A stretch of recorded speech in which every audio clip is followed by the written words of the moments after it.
महिलाओं के बारे में एक ऐसी सच्चाई है जिसे जाहिर तौर पर कहने की हिम्मत लगभग कोई नहीं करता। इसलिए नहीं कि ये झूठ है, बल्कि इसलिए क्योंकि ये उस विनम्र और मासूम छवि से हिंसक रूप से टकराती है जिसकी समाज उनसे मांग करता है। इसे खुलेआम कहो और आपसे बहस नहीं की जाएगी, आप पर हमला किया जाएगा। फिर भी ये पैटर्न साफ दिखाई देता है, दोहराया जा सकता है और मनोवैज्ञानिक रूप से मापा जा सकता है। और एक बार जब आप इसे पहचान लेते हैं, एक बार जब आप महिलाओं के दावे और उनकी वास्तविक उत्तेजना के बीच के आंतरिक विभाजन को समझ लेते हैं, तो आप इसे कभी अनदेखा नहीं कर पाएंगे। सार्वजनिक भाषा और निजी आवेग एक ही ब्रह्मांड में नहीं रहते। जो बोला जाता है वो शर्म, अनुकूलन और सामाजिक पुरस्कारों के माध्यम से फिल्टर किया जाता है। जो महसूस किया जाता है वो कच्चा, बिना संपादित किया हुआ और अक्सर असुविधाजनक होता है। उस असुरक्षित आंतरिक दुनिया में महिलाएं पूरी तरह से नरम, कोमल या नैतिक रूप से सुव्यवस्थित नहीं होती हैं। वे तीव्र, विरोधाभासी, कभी-कभी आक्रामक, कभी-कभी विनम्र होती हैं और अक्सर उन चीजों की ओर आकर्षित होती हैं जो उजागर होने पर उन्हें शर्मिंदा कर सकती हैं। इसलिए नहीं कि उनमें कुछ गलत है, बल्कि इसलिए क्योंकि वे इंसान हैं। वे यौन प्राणी हैं जो एक ही समय में प्रवृत्ति यानी इंस्टिंक्ट द्वारा आकार लेते हैं। महिलाओं को कैसा होना चाहिए, इस अपेक्षा के कारण उनकी बहुत सी भावनाओं को दबा दिया जाता है। इसलिए वे छिप जाती हैं, नकार दी जाती हैं और विभाजित हो जाती हैं। और जो पुरुष इस मनोवैज्ञानिक विभाजन को समझता है, वो केवल आकर्षण को नहीं समझता, वो प्रभाव को समझता है। बल से नहीं, हेर फेर से नहीं, बल्कि उस चीज को देखकर जिसे स्वीकार करने में अधिकांश लोग असहज महसूस करते हैं। कल्पना का अंतर, द फैंटेसी गैप। किसी भी बड़े बुक स्टोर में जाएं और रोमांस शेल्फ की ओर बढ़ें। वो क्षेत्र जो चुपचाप किसी भी अन्य सेक्शन की तुलना में सबसे अधिक पैसा कमाता है। ये किताबें कोई छोटी चीज नहीं है, ये भूमिगत नहीं है, ये बाहरी लोगों के लिए नहीं लिखी गई हैं। ये संस्कृतियों, उम्र और पृष्ठभूमि से परे महिलाओं द्वारा भारी मात्रा में पढ़ा जाता है। और बार बार कहानियों में एक ही पैटर्न हावी रहता है। केंद्रीय पुरुष पात्र शायद ही नरम, कोमल या अंतहीन रूप से समझौता करने वाला होता है। वो शांत होता है, वो नियंत्रित होता है, वो शक्तिशाली होता है। वो अनुमोदन के पीछे नहीं भागता, वो खुद को स्पष्ट नहीं करता, वो अस्तित्व में रहने के लिए अनुमति नहीं मांगता। वो महिला की दुनिया में प्रवेश करता है और उसे गिड़गिड़ाकर नहीं, बल्कि अपनी उपस्थिति से बदल देता है। पढ़ने वाली महिलाएं इस प्राथमिकता को छिपाती नहीं हैं। वे इन किताबों को सार्वजनिक रूप से खरीदती हैं, वे उन पर खुलकर चर्चा करती हैं, वे उन्हें दोस्तों को सुझाती हैं। फिर भी यदि आप कई महिलाओं से सीधे पूछें कि क्या वे वास्तविक जीवन में ऐसा पुरुष चाहती हैं, तो आपको अक्सर अस्वीकृति, बचाव या नैतिक आक्रोश देखने को मिलेगा। क्योंकि जो आंतरिक रूप से सच महसूस होता है, उसे सामाजिक रूप से कहना हमेशा सुरक्षित नहीं होता। आधुनिक संस्कृति महिलाओं को मूल्यों, दयालुता, निष्पक्षता, समानता, भावनात्मक उपलब्धता और सुरक्षा की भाषा में बोलना सिखाती है। ये स्वीकार्य उत्तर है, लेकिन आकर्षण सामाजिक मन में उत्पन्न नहीं होता। ये भावनात्मक तंत्रिका तंत्र में बनता है। मस्तिष्क का वो प्राचीन हिस्सा जो शक्ति, निश्चितता, दिशा और तीव्रता पर प्रतिक्रिया करता है। और उस हिस्से को इस बात की परवाह नहीं कि क्या स्वीकार करना फैशन में है। ये तब और भी स्पष्ट हो जाता है जब आप डार्क रोमांस और क्रीचर फैंटेसी के विस्फोट को देखते हैं। वैम्पायर, मास्टर, राक्षस, छाया आकृतियों और शक्तिशाली गैर मानवीय प्राणियों वाली कहानियां अब महिलाओं द्वारा उपभोग की जाने वाली सबसे पॉपुलर शैलियों में से एक है। ये पालन पोषण करने वाले पात्र नहीं है, वे नाजुक नहीं हैं, वे हानि रहित नहीं हैं, वे खतरनाक हैं, वे हावी हैं, वे भारी हैं। वास्तविक साथी तक पहुंच रखने वाला कोई व्यक्ति इतनी चरम कल्पना क्यों करेगा? क्योंकि ये आकृतियां उन गुणों का प्रतीक हैं जिन्हें आधुनिक मर्दों को दबाना सिखाया जाता है। बिना किसी माफी के आत्मविश्वास, भावनात्मक स्थिरता, शारीरिक और मनोवैज्ञानिक उपस्थिति, बिना वैधता मांगे नेतृत्व करने की क्षमता। वो प्राणी अपनी पहचान का सौदा नहीं करता, वो अनुमोदन नहीं चाहता, वो अपनी शक्ति का औचित्य सिद्ध नहीं करता, वो बस अस्तित्व में रहता है। और वो निश्चितता मैग्नेटिक बन जाती है। इसलिए नहीं कि महिलाएं नुकसान चाहती हैं, इसलिए नहीं कि वे अराजकता चाहती हैं, बल्कि इसलिए क्योंकि वे चाहती हैं कि कोई शक्तिशाली चीज उन पर प्रभाव डाले। वे चुनने के बजाय चुना जाना चाहती हैं, धकेलने के बजाय खींचा जाना चाहती हैं, तीव्रता को प्रबंधित करने के बजाय उसमें बह जाना चाहती हैं। दैनिक जीवन निरंतर नियंत्रण, निर्णय लेने और भावनात्मक नियमन की मांग करता है।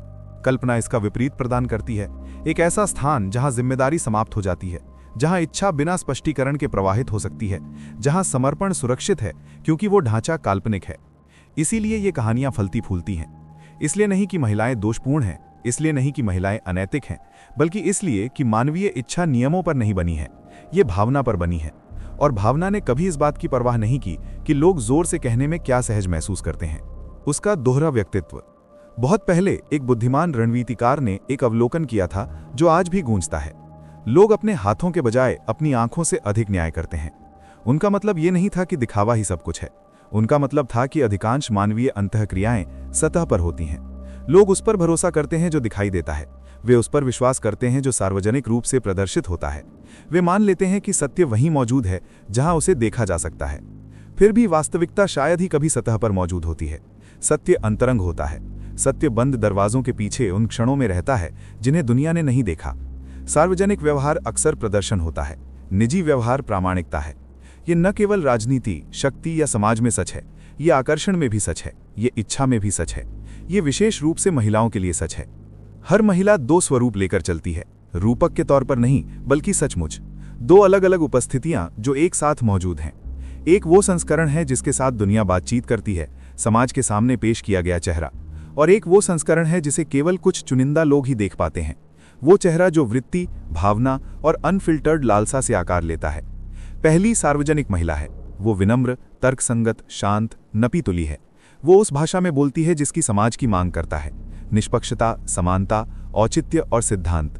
वो नियमों, सीमाओं और नैतिकता पर जोर देती है।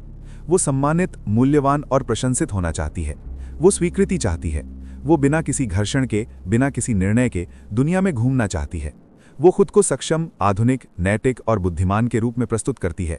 वो अपनी इच्छाओं को सामाजिक रूप से अनुमोदित ढांचे, निष्पक्षता, संतुलन, सम्मान के माध्यम से समझाती है। वो सावधान, नियंत्रित और सटीक है। ये सार्वजनिक व्यक्तित्व झूठा नहीं है, ये आवश्यक है। ये उसे सामाजिक संरचनाओं के भीतर सुरक्षित रूप से काम करने की अनुमति देता है। ये उसे काम करने, संबंध रखने और अनावश्यक जांच से बचने की अनुमति देता है। ये उसका कवच है, उसका मुखौटा है। लेकिन ये उसके होने की संपूर्णता नहीं है। इस मुखौटे के पीछे निजी महिला का अस्तित्व है। निजी महिला अलग तरह से बोलती है। वो नियमों, विनम्रता या तर्कसंगत औचित्य पर भरोसा नहीं करती है। वो भावना में, वृत्ति में, एहसास में बोलती है। वो संवाद करती है कि वो किस ओर बढ़ती है, क्या उसे उत्तेजित करता है, क्या उसका ध्यान आकर्षित करता है। वो प्रतिक्रियाओं के माध्यम से संवाद करती है, स्पष्टीकरण के माध्यम से नहीं। निजी महिला सामाजिक अनुमोदन से मुक्त तीव्रता, गहराई और भावना की लालसा रखती है। वो केवल निष्पक्षता नहीं चाहती, वो ऐसे अनुभवों की तलाश करती है जो उसे दायित्व की नीरसता से झकझोर दें। वो नुकसान से बचने के लिए सुरक्षा की लालसा नहीं रखती, वो समर्पण की अनुमति देने के लिए सुरक्षा की लालसा रखती है। निरंतर सजगता, निर्णय लेने और आत्मसंयम से मुक्ति।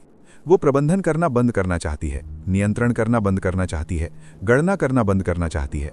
वो पूरी तरह से, गहराई से, संपूर्ण रूप से महसूस करना चाहती है। वो ऐसे क्षण चाहती है जहां उसे वयस्क, प्रोफेशनल या अच्छी महिला बनने की आवश्यकता न हो। वो ऐसे क्षण चाहती है जहां वो केवल कच्ची संवेदना की शक्ति में मौजूद रह सके। सार्वजनिक महिला समझ चाहती है, निजी महिला महसूस किया जाना चाहती है। सार्वजनिक महिला शब्द चाहती है, निजी महिला अनुभव चाहती है। सार्वजनिक महिला व्याख्या करती है, निजी महिला प्रतिक्रिया देती है। यहीं से भ्रम उत्पन्न होता है। पुरुष अक्सर सार्वजनिक महिला की बात सुनते हैं और उसके शब्दों को सच मान लेते हैं। वे उसके स्पष्टीकरण, उसकी नैतिक भाषा, उसके सामाजिक रूप से आकार दिए गए बयानों को उसकी वास्तविक इच्छाओं के प्रतिबिंब के रूप में लेते हैं। वे मानते हैं कि उसका मुखौटा ही उसका सार है, लेकिन शब्द छलावा है, प्रतिक्रियाएं रहस्योद्घाटन है। निजी महिला खुद को बयानों में नहीं बल्कि हलचल, ध्यान और प्रवृत्ति में प्रकट करती है। वो उस चीज में दिखाई देती है जिसे वो स्पष्ट रूप से याद रखती है, जिसे वो रोक नहीं सकती, जो उसकी नब्ज तेज कर देता है। वो पसंद में प्रकट होती है, औचित्य में नहीं। मुखौटा तार्किक है, शरीर सहज, इंस्टिंक्टिव है। मुखौटा सामाजिक है, शरीर प्राकृतिक है। मुखौटा सीखा हुआ है, शरीर प्रामाणिक है। सार्वजनिक महिला वो है जिसे समाज अनुमति देता है। निजी महिला वो है जिससे समाज डरता है, गलत समझता है या जिसे नियंत्रित नहीं कर सकता। उसकी गहराई, उसकी लालसा, तीव्रता, संबंध और समर्पण की उसकी भूख, ये सब मुखौटे के पीछे छिपे हैं, सुरक्षित और संरक्षित हैं। वो टूटी हुई नहीं है, वो अनैतिक नहीं है, वो कपटी नहीं है, वो इंसान है, पूरी तरह से इंसान। भावनात्मक तीव्रता, परिवर्तन, जुड़ाव और समर्पण के लिए उसकी इच्छा स्वाभाविक है, असामान्य नहीं। वो मुखौटा इसलिए लगाए रखती है क्योंकि असुरक्षा खतरनाक है, क्योंकि समाज न्याय करता है, गलत व्याख्या करता है, शोषण करता है। वो खुद को ढाल देती है। वो केवल वही मुखौटा हटाती है जहां सुरक्षा होती है, जहां विश्वास सिद्ध होता है, स्वीकृति निश्चित होती है और वातावरण उसे बिना किसी परिणाम के उजागर होने की अनुमति देता है। जब वो इसे हटाती है तो उसके सामने वाला पुरुष वास्तविक महिला का सामना करता है, नियंत्रित, विनम्र, सही, सामाजिक रूप से अनुमोदित संस्करण का नहीं, बल्कि कच्चे, ईमानदार, प्रतिक्रियाशील और जीवंत संस्करण का। वो संस्करण जो गहरे संबंध, स्मृति, जुनून और परिवर्तन में सक्षम है। जो पुरुष इसे समझता है वो मुखौटे का सामना नहीं करता है, वो इससे बहस नहीं करता, वो इसका अपमान नहीं करता और न ही इसे खारिज करता है, वो इसका सम्मान करता है। वो दोनों पहचानों के एक साथ अस्तित्व में रहने के लिए जगह बनाता है। वो मुखौटे के लिए सुरक्षा और उसके पीछे की सच्चाई को उभरने की अनुमति देता है। यहीं से वास्तविक आत्मीयता शुरू होती है, यहीं से प्रामाणिक संबंध बनते हैं, यहीं पर सामाजिक दिखावे और मानवीय वास्तविकता के बीच का अंतर समाप्त हो जाता है और रिश्ते, इच्छा और भावनात्मक गहराई की असाधारण क्षमता जीवित हो उठती है। मुखौटा सार्वजनिक महिला है, सच्चाई निजी महिला है। इस अंतर को समझना ही उसे बिना किसी भ्रम के पूरी तरह से देखने की कुंजी है। वाइल्ड मैन विरोधाभास। हर संस्कृति उस जंगली आदमी और उस पर मोहित होने वाली महिला की कहानी जानती है। ये प्राचीन मिथकों में है, ये परियों की कहानियों में है, ये ब्लॉकबस्टर फिल्मों में है, ये उन उपन्यासों में है जिन्हें महिलाएं बड़े चाव से पढ़ती हैं। और ये यही नहीं रुकता, ये वास्तविकता में मौजूद है। एक महिला एक ऐसे पुरुष से मिलती है जो उसके द्वारा जाने गए किसी भी व्यक्ति से अलग महसूस होता है। वो हिंसक नहीं है, वो क्रूर नहीं है, वो अपमानजनक नहीं है। फिर भी वो एक ऐसी ऊर्जा विकीर्ण करता है जो उसे अलग करती है। वो शक्तिशाली, अप्रत्याशित, चुंबकीय और उस तरह से जीवित है जैसा उसके आसपास के अधिकांश पुरुष नहीं है। और वो उसकी ओर इसलिए आकर्षित नहीं होती क्योंकि वो भरोसेमंद है, इसलिए नहीं कि वो विनम्र है, या इसलिए नहीं कि वो अच्छे पुरुषत्व के हर सामाजिक मानक को पूरा करता है। वो इसलिए आकर्षित होती है क्योंकि वो पुरुष उसे इलेक्ट्रिक महसूस कराता है, क्योंकि उसकी उपस्थिति प्रभावी है, क्योंकि वो तीव्रता, रहस्य और कच्ची जीवन शक्ति जैसी दुर्लभ चीजों का प्रतीक है। वो वाइल्ड मैन है। और यहां महत्वपूर्ण बात यह है, वो इन गुणों के बावजूद उस पर मोहित नहीं होती, वो इन्हीं गुणों के कारण उस पर मोहित होती है। रोमांच, खतरा, वो धार, वही आकर्षण की चिंगारी है। पहले आकर्षण आता है, फिर स्थिरता की इच्छा आती है, हमेशा इसी क्रम में। महिलाएं पहले सुरक्षा की इच्छा नहीं करती और फिर खतरे की लालसा नहीं करती। वे खतरे का सामना करती हैं, जीवित महसूस करती हैं और फिर सुरक्षा की आशा करती हैं। ये इस कहानी की सार्वभौमिकता को समझाता है। जंगली आदमी बेलगाम है, वो आदेश देने वाला है, वो अप्रत्याशित है, और वो महिला खुद को समझाती है कि वो विशेष है। वो मानती है कि वो वही है जो उसे नरम कर सकती है, वो जिसका प्यार उसे नया आकार देगा, वो जो बेलगाम शक्ति को भक्ति में बदल सकती है। वो इस कहानी में पीड़िता के रूप में नहीं बल्कि रक्षक के रूप में कदम रखती है। उसका उद्देश्य स्पष्ट महसूस होता है, उसकी सार्थकता महसूस होती है। मैं वो हूं जिसने उसे बदल दिया। ये एक लुभावनी पहचान है। फिर भी यही वास्तविकता कल्पना से अलग हो जाती है। धीरे धीरे वो शांत हो जाता है, धीरे धीरे वो अनुमानित हो जाता है, धीरे धीरे खतरा कम हो जाता है और उस धार के गायब होने के साथ आकर्षण कम हो जाता है। इसलिए नहीं कि सुरक्षा अवांछनीय है या दयालुता अनाकर्षक है, बल्कि इसलिए क्योंकि इच्छा विषमता, तनाव और अज्ञात से ईंधन प्राप्त करती है। वही गुण जिसने उसे अपराजय बनाया था, जोखिम, तीव्रता, अप्रत्याशितता गायब हो जाते हैं और उसके अंदर कुछ बदल जाता है। वो खुद से कहती है कि उसे संतुष्ट होना चाहिए। वो खुद से कहती है कि उसके पास वो सब है जो वो चाहती थी। फिर भी वो एक खालीपन, बेचैनी, भ्रम और एक शांत असंतोष महसूस करती है। अनजाने में वो दूसरी चिंगारी की तलाश शुरू कर देती है। एक और जंगली आदमी, नाटक के लिए नहीं, दर्द के लिए नहीं, बल्कि फिर से जीवित महसूस करने के लिए, तीव्रता का अनुभव करने के लिए, अपनी भावनाओं को जगाने के लिए। और इस प्रकार चक्र चलता रहता है। खतरे की ओर आकर्षण, जुनून से सराबोर, स्थिरता से नरम पड़ना और अनुमानित व्यवहार से मोहभंग। ये हेरफेर नहीं है, ये द्वेष नहीं है, ये मानवीय मनोविज्ञान है। इच्छा विषमता से पैदा होती है, आकर्षण ध्रुवीयता पर फलता फूलता है। जब ध्रुवीयता कम हो जाती है तो आग भी कम हो जाती है। ये वाइल्ड मैन विरोधाभास है। ये राक्षसों के बारे में नहीं है, ये ऊर्जा के बारे में है। ये अराजकता के बारे में नहीं है, ये तीव्रता के बारे में है। ये बुरे पुरुषों के बारे में नहीं है, ये अपनी धार खो देने वाले मजबूत पुरुषों के बारे में है। जब एक पुरुष बहुत अधिक सुरक्षित, बहुत अधिक अनुमानित, बहुत अधिक भावनात्मक रूप से सपाट हो जाता है तो वो अदृश्य हो जाता है।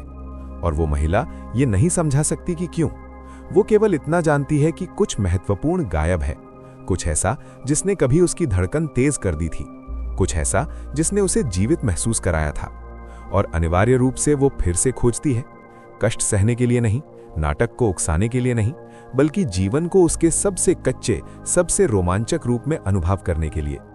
वो जंगली आदमी को खोजती है, क्योंकि जीवित महसूस करना आराम से कहीं अधिक नशीला है। आकर्षण की धार। महिलाएं तीव्रता चाहती हैं, लेकिन अराजकता नहीं। वे नुकसान नहीं चाहती, वे उथल-पुथल नहीं चाहती, वे ऐसी अप्रत्याशितता नहीं चाहती जो उनकी सुरक्षा को खतरे में डाले।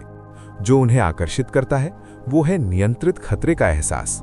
ये ज्ञान कि एक पुरुष के पास शक्ति है और वो इसे सावधानी से चलाने का चुनाव करता है। वे ताकत की ओर आकर्षित होती हैं, लेकिन संयम के साथ जुड़ी ताकत। वे प्रभुत्व की ओर आकर्षित होती हैं, लेकिन जागरूकता से संतुलित प्रभुत्व। रोमांच तनाव से आता है। एक आदमी खतरनाक हो सकता है, लेकिन वो उस पर कार्रवाई न करने का फैसला करता है। वो निर्णय विश्वास बनाता है, वो संयम इच्छा को जगाता है। बिना धार वाला आदमी अदृश्य है। ताकत के बिना एक आदमी पृष्ठभूमि में ओझल हो जाता है। एक आदमी जो अत्यधिक नर्म होता है वो एक दोस्त बन जाता है। वो विनम्र है, वो सुरक्षित है, वो अनुमानित है। और अनुमानित व्यवहार कभी उत्साहित नहीं करता। ये भावना को उत्तेजित नहीं करता, ये जिज्ञासा नहीं जगाता, ये उसके भीतर कुछ भी नहीं जगाता। वो शांत महसूस करती है, लेकिन वो जीवित महसूस नहीं करती। इसके विपरीत जिस पुरुष में नियंत्रण की कमी होती है वो डरावना होता है, बहुत आक्रामक, बहुत अशक्त, बहुत बेलगाम। वो आकर्षण के बजाय डर, लालसा के बजाय दबाव, विश्वास के बजाय खतरा पैदा करता है। वो महिला ताकत को खारिज नहीं करती, वो नियंत्रण की अनुपस्थिति को खारिज करती है। इसके बिना शक्ति खतरनाक हो जाती है। संतुलन बीच में है। एक ऐसा आदमी जिसके पास कच्ची शक्ति है और वो उसे नियंत्रण में रखता है। तीव्रता वाला एक आदमी और उसे थामे रहने वाला शांत मन। एक आदमी जो गहराई रखता है और स्थिर रहता है। उसे खुद को साबित करने की जरूरत नहीं है। वो चिल्लाता नहीं है, वो दिखावा नहीं करता। उसकी उपस्थिति शांत है लेकिन निर्विवाद है। उसकी शक्ति महसूस की जाती है, घोषित नहीं की जाती। यही उसे चुंबकीय बनाता है, यही उसे दुर्लभ बनाता है। यही कारण है कि वो उसे याद रखती है। वो एक साथ दो भावनाओं को जगाता है, सुरक्षा और जागृति, सुरक्षा और उत्साह, शांति और जीवंतता। न केवल खतरा, न केवल सुरक्षा, बल्कि नियंत्रित तीव्रता, नपी तुली शक्ति, संयम जो इच्छा को बढ़ाता है। ये आक्रामकता नहीं है, ये प्रभुत्व नहीं है, ये शीतलता नहीं है, ये पूर्णता है। तनाव सहने के लिए पर्याप्त मजबूत, जगह थामे रहने के लिए पर्याप्त शांत, अनुभव किए जाने के लिए पर्याप्त उपस्थित, भरोसेमंद होने के लिए पर्याप्त अनुशासित। जो पुरुष दोनों पक्षों को संतुलित करता है वो अविस्मरणीय बन जाता है। इसलिए नहीं कि वो रोमांचित करता है, इसलिए नहीं कि वो दिलासा देता है, बल्कि इसलिए क्योंकि वो उसे कुछ दुर्लभ महसूस कराता है। शक्ति की उपस्थिति में सुरक्षित होना वही धार है, वही संतुलन है, वही टिकता है। उपस्थिति की शक्ति। शब्द फीके पड़ जाते हैं, भावनाएं बनी रहती हैं। एक महिला को शायद ही रहेगा कि आपने वास्तव में क्या कहा था। वो आपकी चतुर बातें, आपके स्पष्टीकरण, यहां तक कि आपके वादों को भी भूल जाती है। लेकिन वो कभी नहीं भूलती कि आपके साथ रहने से उसे कैसा महसूस हुआ। भाषा कानों से गुजरती है, भावना तंत्रिका तंत्र में समा जाती है, वहीं स्मृतियां जड़ जमाती हैं। एक विनम्र और सभ्य व्यक्ति को आसानी से भुला दिया जाता है। वो सही बातें कहता है, सही व्यवहार करता है और नियमों का पालन करता है, लेकिन वो शायद ही कभी कोई स्थायी प्रभाव छोड़ता है। उसकी उपस्थिति तटस्थ, अनुमानित और सुरक्षित है। समय के साथ वो उसकी स्मृति से ओझल हो जाता है, इसलिए नहीं कि उसने कुछ गलत किया, बल्कि इसलिए क्योंकि उसने उसके भीतर कुछ भी उत्तेजित नहीं किया। इसके विपरीत वो पुरुष जो उसे प्रभावित करता है न केवल उसे शांत या आश्वस्त करता है, बल्कि उसे वास्तव में जीवित, देखा हुआ, चुना हुआ, जागरूक और उत्तेजित महसूस कराता है। वो कमरे की ऊर्जा को बदल देता है, वो उसकी भावनाओं की गति को बदल देता है। उसकी उपस्थिति एक सूक्ष्म, निर्विवाद छाप छोड़ती है जिसे मन मिटा नहीं सकता। उसे याद रहता है कि कैसे उसकी नब्ज तेज हो गई थी, कैसे उसके विचार स्थिर हो गए थे, कैसे उसका ध्यान उस पर केंद्रित हो गया था। उसे उसकी नज़र का शांत अधिकार याद रहता है, उसकी आवाज़ का सुविचारित ठहराव याद रहता है। ये एहसास कि वो बिना किसी माफ़ी या व्याकुलता के पूरी तरह से अस्तित्व में है, यही टिकता है। बातचीत नहीं, विवरण नहीं, शब्द नहीं, बल्कि भावनात्मक प्रतिध्वनि। ये याद कि उसके प्रभाव क्षेत्र में होना कैसा लगा। यही कारण है कि आकर्षण तर्कसंगत नहीं है। इच्छा तर्क, स्पष्टीकरण या अनुनय विनय से नहीं बढ़ती। आप किसी को लालसा के लिए बहस से तैयार नहीं कर सकते, न ही आप उन्हें जुनून के लिए तर्क दे सकते हैं।